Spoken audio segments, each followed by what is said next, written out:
Assalamualaikum warahmatullahi wabarakatuh. Perkenalkan, nama saya Eriska Julianti, NPM 1721030190.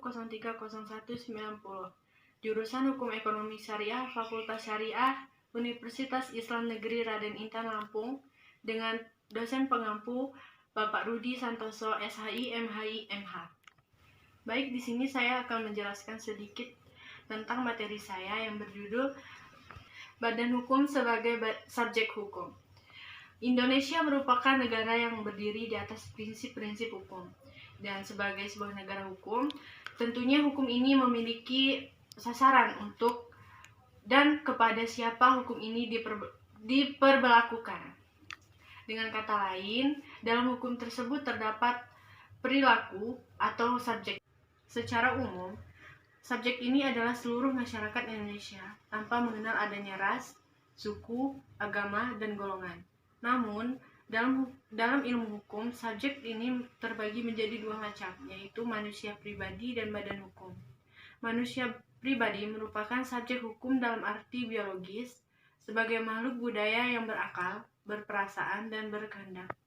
Sedangkan subjek hukum berupa badan hukum tersebut adalah badan bentukan manusia. Seperti yang kita ketahui, subjek hukum manusia adalah orang atau individu secara mandiri. Namun, untuk badan hukum, hal ini berbeda dengan manusia pribadi. Badan hukum memiliki tujuan dan spesifikasi yang berbeda dengan individu, dan demikian memperoleh pemahaman yang lebih mendalam. Materi ini perlu dikaji lebih lanjut. Adapun definisi badan hukum sebagai subjek hukum. Yang pertama, subjek hukum. Istilah subjek hukum berasal dari terjemahan read subject dari bahasa Belanda atau law of subject dari bahasa Inggris.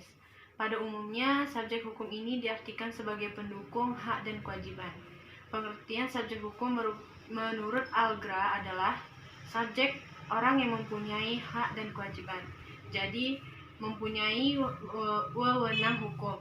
Wewenang hukum adalah wewenang untuk mempunyai hak dan kewajiban untuk menjadi subjek dari hak-hak. Mempunyai kedudukan dan peran yang sangat penting dalam bidang hukum, khususnya hukum keperdataan, karena subjek hukum tersebut nantinya akan mempunyai wewenang hukum. Di dalam berbagai literatur dikenal dua macam subjek hukum, yaitu manusia pribadi dan badan hukum.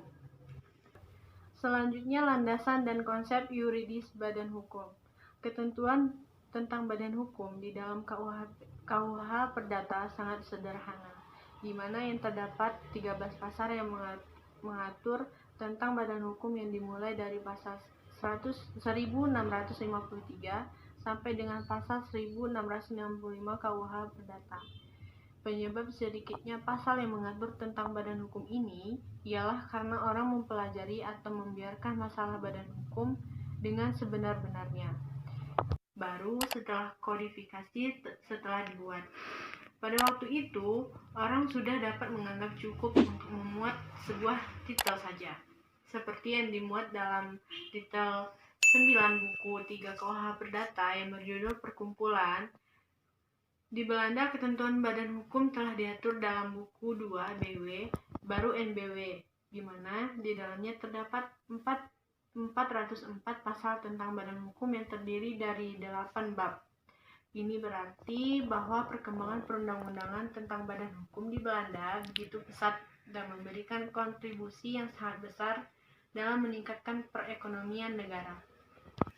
Selanjutnya, adapun syarat-syarat pembentukan badan hukum. Dalam hukum perdata tidak ada ketentuan yang mengatur tentang syarat-syarat material pembentukan badan hukum. Yang ada ialah syarat formal, yaitu harus dengan akte notaris, karena tidak ada ketentuan demikian. Maka menurut Profesor Myers tahun 1948, doktrin ilmu hukum menetapkan syarat-syarat itu ialah: yang pertama, adanya harta kekayaan sendiri. Yang kedua, adanya tujuan tertentu. Yang ketiga, adanya kepentingan sendiri. Dan keempat, adanya organisasi yang teratur. Selanjutnya, klarifikasi badan hukum. Badan hukum adalah subjek hukum ciptaan manusia pribadi berdasarkan hukum yang diberi hak dan kewajiban seperti manusia pribadi. Menurut ketentuan pasal 1653 KUH Perdata, ada 3 macam klasifikasi badan hukum berdasarkan eksistensinya, yaitu yang pertama, badan hukum yang dibentuk oleh pemerintah seperti badan-badan pemerintah perusahaan negara. Dilihat dari segi tujuan keperdataan yang hendak dicapai oleh badan hukum itu, maka badan hukum keperdataan dapat dikualifikasikan menjadi 3 macam, yaitu badan hukum yang bertujuan memperoleh laba terdiri dari perusahaan negara, yaitu perusahaan umum, perusahaan persero, perusahaan jawatan, perusahaan swasta, yaitu perseroan terbatas. Yang kedua, badan hukum yang bertujuan memenuhi kesejahteraan para anggotanya, yaitu koperasi. Yang ketiga, badan hukum yang bertujuan bersifat ideal di bidang sosial, pendidikan, ilmu pengetahuan, kebudayaan, keagamaan.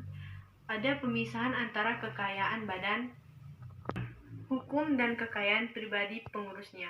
Termasuk dalam jenis ini yayasan organisasi keagamaan.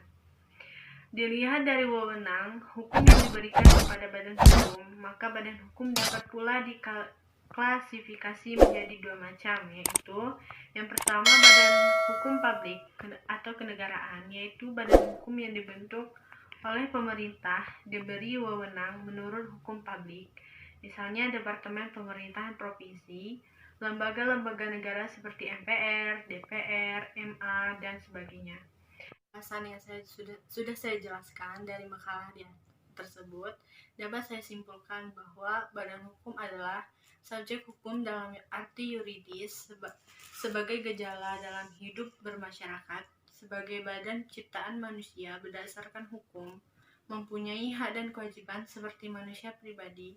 Ketentuan tentang badan hukum di dalam KUH Perdata sangat sederhana, di mana hanya terdapat 13 pasal yang mengatur tentang badan hukum yang dimulai dari pasal 1653 sampai dengan pasal 1665 KUH Perdata. Baiklah, sekian penjelasan yang dapat saya sampaikan. Apabila ada kata yang salah, saya mohon maaf. Kepada Allah saya mohon ampun. Saya akhiri. Wabillahi taufiq wal hidayah. Wassalamualaikum warahmatullahi wabarakatuh.